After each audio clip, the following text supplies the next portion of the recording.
Hey, we're Zane's Father Chris here. Welcome to our Crucifixional live stream. Glad to have you beautiful people with us on this glorious Wednesday. It is hump day in the middle of chaos week. We're talking about the chaos in the world, the chaos that you and I feel in our lives, and it comes to us in many forms. And if you take just a brief moment and think about your own life, I bet you could come up with a long list of all of the things that are chaotic. And the different part of that, or let's say the desire rather than the chaos that we're living in, is to find peace. I mean, I don't mean just the absence of war. I mean, clearly that's a part of it, but peace that where we know in our hearts and minds that everything's just about like it's supposed to be. In fact, biblically, the word peace, you may know this from the Hebrew shalom, it means that things are as they are supposed to be, right? That God designed it and things have met that design, have maintained that design that God has blessed creation with. That's what peace means. And somewhere I know that in my heart, and I'm sure in yours and in my mind, that I want to just be able to have a day where I'm like, oh, everything's like it's supposed to be. It's tough to find because they're very rare and they're fleeting. And so in all of the chaos that we're enduring that's somehow like blocking us from that peace we're trying to get to, we've got to find a way to overcome it, right? We've got to find a way to conquer that chaos so that we can arrive at a sense of peace, right? How do you do it? It's really funny because one of the products of, if you will, of this chaos that we feel is that we become hangry. You all may know what I'm talking about from Snickers, right? Betty White, you're just not you when you're hangry, right? And hangry is a funny word for the Snickers commercial when we get hungry. And their point is like, eat a Snickers, you become you because you're full, and so on. And really, when we're angry, in the midst of the chaos, we're really not ourselves. We're really somehow far from peace because we know that if peace is defined as things as things are as they're supposed to be, well, when we're angry, things ain't like they're supposed to be, right? And so the chaos that leads to the fear we talked about yesterday and produces the anger that we may be experiencing at this moment or at other moments in our lives, we know we're not who we're supposed to be. We're not right. Somehow we're not in the right frame of mind, the right frame of heart, the right frame of soul, that somehow we're off. And we get like truly mindless when we're angry, right? Like, I mean, when the emotions come in, and I'm talking about the emotion of anger, and we want to like, rip someone's head off for something they may have said or done, that we become irrational, illogical, almost, let me say it, stupid, right? Like, I mean, we know it. I know that's a harsh word, but like we become stupid in our thinking and we say and do things that we look back later when we're not angry and we're like, oh, I needed a Snickers. You know what I mean? Because we're like, holy cow, I was hangry and I said and did things that I wished I didn't say and do, right? Like it's not uncommon. Well, I can't imagine it's just me. Maybe it is. Is it just me? He says no. But either way, I'm sure you feel it. I'm sure you understand what I'm talking about.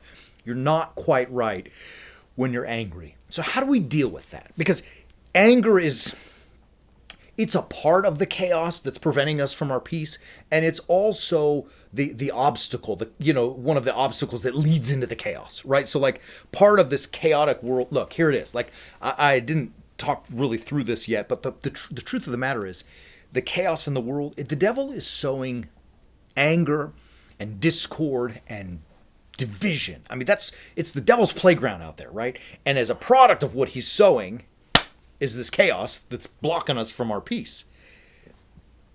How do we get through that kind of stuff? Because as we just saw, sometimes we participate in and become overwhelmed by and maybe even contribute to that anger, right? And then we're not ourselves. So how do we find, what's the path to get over this chaos, to conquer this chaos so that we might find that sense of peace that we're desperately craving, right? What's the answer to that question? What do I do? I think the simple answer is that this moment, right now, I'm not talking in 5 minutes. I'm not talking when this video ends. I'm talking about right now. It's time for you to become a man or a woman who enters the way of the warrior saint. The way of the warrior saint is that process that goes, I don't want to say through, that conquers the chaos and finds itself on the way towards peace as God designed it. Do you understand? The way of the warrior saint is the way that imitates Jesus Christ. And it's time for you to follow it, right? Like he went through the chaos of death on the cross and he ended up in the peace of the empty tomb. See it? You and I are called to do exactly the same thing and follow exactly the same path and to take exactly the same steps by carrying our own cross. We call that, as warrior saints on this path, living a crucifixional life. Being crucifixional is the sacrifice of I for the sake of you. The sacrifice of my will to make room to do God's will. It's putting me second. That's what it means to be crucifixional, which is exactly what Jesus Christ did, right? And he's the Lord, and he's called us to follow him.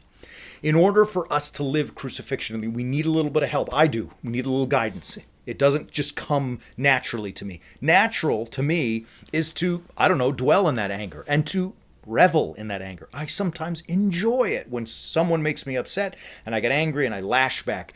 Somehow inside that very base element, I feel good. But we know that's nothing more than a simple case of being hangry and I'm just not myself. So how do I overcome that anger? How do I live crucifixionally? You do so with 3 steps. Number 1, visit this website that you see right there, warriorsaints.org. It's also clickable down there in the stuff below. Number 2, scroll down to the middle of that page. You're going to see a bunch of things. One of them you're going to see is our book, The Way of the Warrior Saint. Get it and read it. Number 2 is The Way of the Warrior Saint, our online educational library filled with teachings that are Christ-centered. In fact, they are the very best effort we've got to give, man. I mean, it's the message of the gospel in beautiful video format. And then, number 3, watch the video. Watch it, go to the website, subscribe, and watch. Once you do that, you're off to the races on your way to becoming a warrior saint. And when you do that, the chaotic storm around you is not going to go away. But you are going to be a different person. You are going to be a transformed man or woman who has the tools and inside you the power to conquer that chaos, arrive at peace.